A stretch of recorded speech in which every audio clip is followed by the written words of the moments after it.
not okay. This needs to stop now. Hey, come back here. I thought it was E2. What was that? I don't know. Bilbo knocked the white bowl off the... Oh, shit, I forgot how to look back at you if you try to run out. No! Fuck. It tricked me. You know, games kind of do that sometimes. You know who's afraid of the ocean?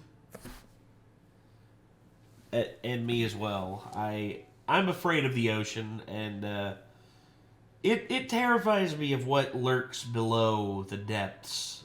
I mean, there's stuff out there that we do not have any grasp of what it is or anything like that. I mean, Jesus. So, Casual Geographic, we actually started doing reactions to Casual Geographic, and a lot of people out there are just like, absolutely, yeah, you know, do more Casual Geographic, and here we are. We're doing more Casual Geographic. So, this video is called Why I'd Throat a Cactus Before I Go in the Ocean. Seems pretty self-explanatory. I mean...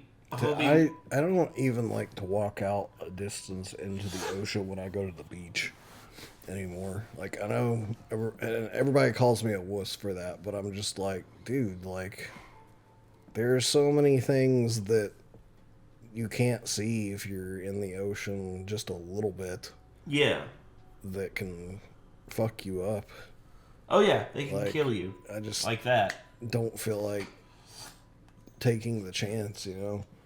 It's like, maybe not get killed, but like you can definitely get fucked up real easy, like going out in the ocean at all. Like, at least if you stay up on the beach, you can see most anything that can fuck you up before it fucks you up, and that's mostly washed up jellyfish. Yes, I've seen them, and yeah, they're most definitely... They'll mess you up, and you gotta be careful whenever you're near them. Yeah, if you see any kind of strange mass you don't recognize on the beach, don't touch it. Yes, exactly. It could be a jellyfish. I've seen a washed up man of war, and it looks like just like a little pile of trash on the beach. And like, you definitely don't want to touch one of those. No, you do not. So, Casual Geographic has this video here. We're gonna watch it, and we're gonna be terrified because this is what y'all wanted from us. Y'all wanted us to watch more Casual Geographic, so that's what we're doing. Bilbo. Bilbo. Yeah, come here. Bilbo, come here. I need a kitty for support. Support kitty. Dang it. No, I got him. Oh, kind of. Yeah. Whoa. Come here, buddy. He's like, no. Come here. I don't wanna. Come here. I don't wanna. You okay? Come here. He's just being he flopped over to get away from me. He's like, no. I was trying to pick you up, buddy, because we want to love on you a little bit. He don't want to be picked up, though. Boo. Okay. Anyway, it's Casual Geographic. Why I'd throw a cactus before going into the ocean. This is probably the most terrifying thing you'll ever see in the ocean. Yep, I've seen that. That thing is actually a big fin squid and is believed to grow up to 26 feet long. Scientists believe they hunt by dragging those freakish arms across the ocean floor, snatching up anything unlucky enough to accidentally brush up against it. But by far the scariest thing about this hell squid? We know almost nothing about it. We don't know how they mate, how they live. All we know for sure is that you can find them at the very bottom of the ocean at depths of up to 15,000 feet, which is more than half the height of Mount Everest. Here's the part that personally freaks me out. Every big fin ever caught was a juvenile, and since no adults have ever been captured, it's possible they can be even bigger than we thought. This sea slender man's arms are covered in tiny suckers, meaning once it grabs something, there aren't a lot of things strong enough to break free. Those arms can be over 90% of their total body length, and they hold it at a 90-degree angle, which makes this violation against nature look like it's T-posing. As technology improves, we might have a chance to learn more about them. Which isn't a good thing, they need to stay in hell. Whale facts, but they slowly get more and more disturbing. Yeah. Blue whales can produce 400 gallons of baby batter, but only 10% of it makes it to the female, meaning 360 gallons get dumped back out. In case you're wondering, that's 8.5 bathtubs of whale maker. Gray whales will go 3-player with 2 males and a female. While the first male is getting his rocks off, the second wing whale will swim underneath the female and help hold her in place for a process that can last up to an hour. And friendly reminder, almost every sea monster story ever told was really about a whale's penis, and I will never let y'all forget it. Sperm whales are so loud that their sound can vibrate you to death by either causing your lungs to collapse or an air bubble to form in your brain, which would instantly take you off the senses. Wait, what? Blue whales are big, but really about a whale's penis, and I will never let y'all forget it. Sperm whales are so loud that their sound can vibrate you to death by either causing your lungs to collapse or an air bubble to form in your brain, which would instantly take you off the senses. Yeah, I did not know that. I've heard that. Holy Their shit. ticking is just like obnoxiously loud. I've never really been scared of whales until now. Blue whales are big, but not a lot of people understand how big. You can hear a blue whale's heartbeat from a little more than 2 miles away. They can swallow almost 500,000 calories at once. Allegedly, a whale's fart bubble can close a full-grown horse. And because I am who I am, I have to tell you that the largest blue whale penis was about 16 feet long and weighed anywhere from 700 to 900 pounds. God damn.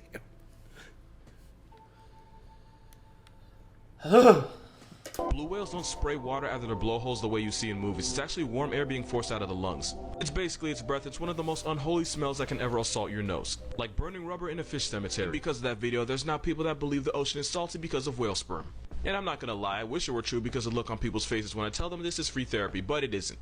Most of the ocean's salt comes from rocks on land because when acidic rain hits the rocks, it erodes them and causes them to release salt. The salt gets carried out in streams and rivers where it eventually reaches the ocean. The reason the ocean is so salty is because this has been happening for millions on billions of years. Some of the salt also comes from hydrothermal vents at the bottom of the ocean, but most of the time when you taste seawater, the salt came from a rock, not a whale that already has. So yeah, you don't have to worry about salty seawater. Besides, you should probably be more concerned with the fact that your perfume used to be made from whale vomit.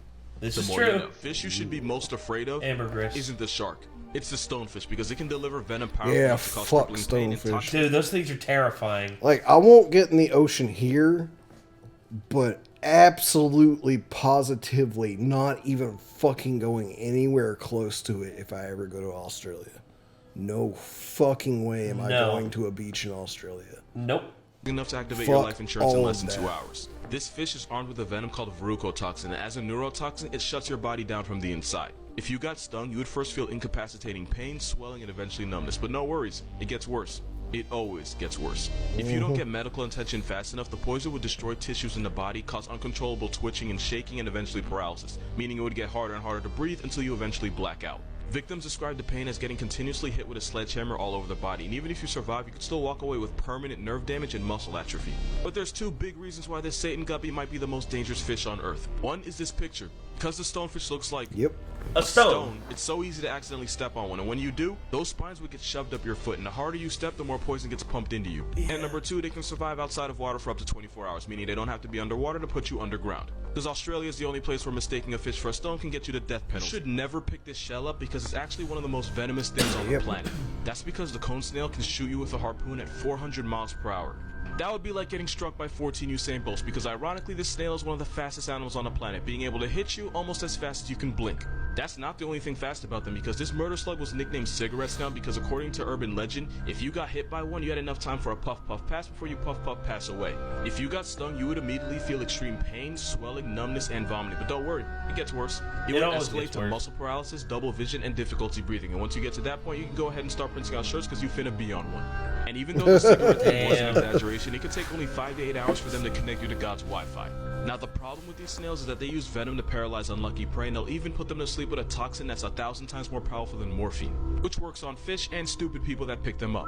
They don't just use one though, like Tyson, they be on them combos. They can have 50 different toxins in their venom, which is why there is no antidote. The only cure is to try not to die and become a Snapchat memory. Your child can visit steamy jungles, grassy plains, and the dark depths of the ocean. I should probably explain what the hell this is. That was an angel shark, and that's the worst Call of Duty player you'll ever meet. The angel shark will lie motionless for days waiting for anything bite-sized to accidentally pass above its head so it can take its life. Sounds like a cheat code, but there's no referee in the ocean, so this camel shark stab pads kills like no other. Yeah. But you don't have to worry about them snatching up your leg because they're only interested in fish, crustaceans, and mollusks like squid. That being said, angel sharks are a lot like electrical power sockets. They're only dangerous if you're stupid enough to poke them. Now you would think that's common sense, but because these sharks stay perfectly still, scuba divers think it's a good idea to touch them, and that makes these sharks go from mannequin challenge to homicide. Luckily, attacks are rare, and as long as you're not an idiot, this sea carpet won't fade you. Good thing too, because there's a shark in this picture, and he may not be an angel, but he'll turn you into one. 8 reasons why this is your new favorite fish.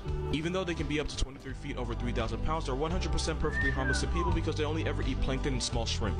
Unlike stingrays, they're not venomous. This giant placemat couldn't hurt you if it wanted to. They're smart enough to understand mirrors because manta rays were seen waving and blowing bubbles at their own reflection, something they wouldn't do if they thought it was another manta ray. Manta rays will launch themselves out of the ocean, and they do it to get rid of parasites or to avoid predators, but sometimes it seems like they do it just for fun. They have the largest brain of any fish, making them arguably the smartest things in the ocean that don't also belong on a list with Cosby. That isn't a TV guide. Baby manta rays are called Yeah, he's pups. talking Their about mother will give birth dolphins. to Yeah. 1 or 2 pups every year. So those are the smartest fish. Dolphins are mammals. I'm pretty sure. Yeah, they're the smartest mammals in the sea are dolphins. But I heard octopuses or octopi are pretty smart as well. well, yeah, But I mean, I think they're considered mollusks. yeah, they are. black, a dark brown, or a grayish blue. But there are pink manta rays out there, and no, this is not edited. This pink manta ray was found off the coast of Australia on the Great Barrier Reef, proving that that country is both a national treasure and Satan's jungle gym. They're smart enough to form strong emotional bonds with each other, and they're smart enough to ask for help. One repeatedly approached a diver until he realized that she had a fish hook stuck under her eye, and she waited patiently as he removed it. Once he removed it, she swam off. What would happen if you took one of the meanest That's so animals in the ocean and gave it legs? Well, 2 things. 1, you'd have one of the most violently aggressive animals on Earth walking on land, and 2, I know this because it technically happened and they exist. It's a known fact that the biggest menace to society in the ocean are dolphins of any kind. They jump sharks for no reason, slapbox their babies, and they have a rap sheet longer than Drake's. And the worst dolphin of all actively tortures other animals for sport. Dolphins and whales are part of a group called cetaceans, which basically happened because this guy decided he wanted to test his luck out in the ocean and evolved to become semi-aquatic and then fully aquatic. But funny story, there was a group of these land animals that actually stayed on land, and about 54 million years ago they split up, with the animals that would become whales and dolphins heading out to sea. The ones that didn't follow them out into the ocean stayed on land, and after millions of years of plot development they went on to become one of the most vicious animals in the world. In case I haven't made it obvious, I'm talking about hippos. The African homicide horse is actually the closest living relative of whales and dolphins. Damn. One's a bipolar tank with Roy Ridge and a devil's overbite, and the other's a pufferfish abusing shark assaulting sea quagmire, and that is f***ing evolution. Remember that dolphin sound effect from SpongeBob that was supposed to be like a sensor? You know what the I'm talking about. Well, that sound didn't actually come from a dolphin. It was actually the sped up laughter of the kookaburra. It's a kingfisher bird found in Australia that sounds like a guy trying way too hard to laugh at a cute girl's jokes.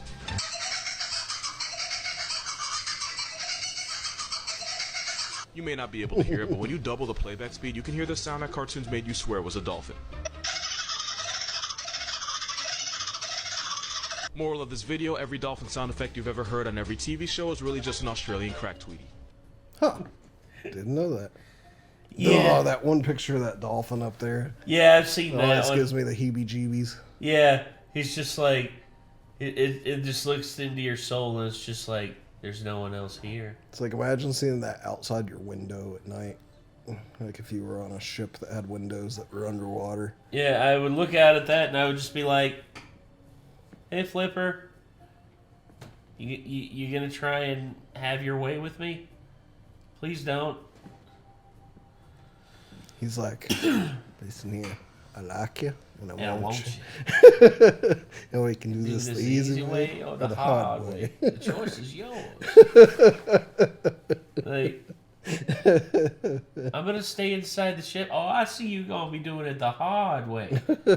Where you getting off the ship at? It's like, I'm not gonna tell you. It's like, it don't matter. I'm gonna follow you. And when you get off the ship and go into the ocean, I'm gonna get you. Flipper's freaking terrifying. Mm-hmm. Yeah, so Casual Geographic. Once again, the man knows what he's talking about, and God, dude, these videos are gonna like terrify the hell out of me.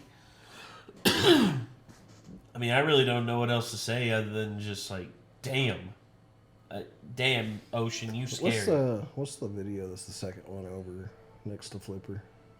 Oh, this one? Horror movies become Real life? Yes, I've read about that. Interesting. So I was wondering because I recognize the That one from... yeah, that from Nope. Yeah. I'm guessing he's talking about the chimpanzee attack that happens in the movie. Oh, there's been one that happened. Oh, it there's was multiples that have happened. It was very, very bad. Sheesh. All right. Anyway, I think that's gonna do it, everybody. So that was Casual Geographic. Why I'd throw to Cactus before I go in the ocean. If y'all want to see more from Casual Geographic, click their name in the title of the video. And if you want to see more from us, hit that subscribe button and ring that bell. Y'all know the whole deal. And until next time, I'm Nate. I am Nick. Y'all take care, everybody. Peace.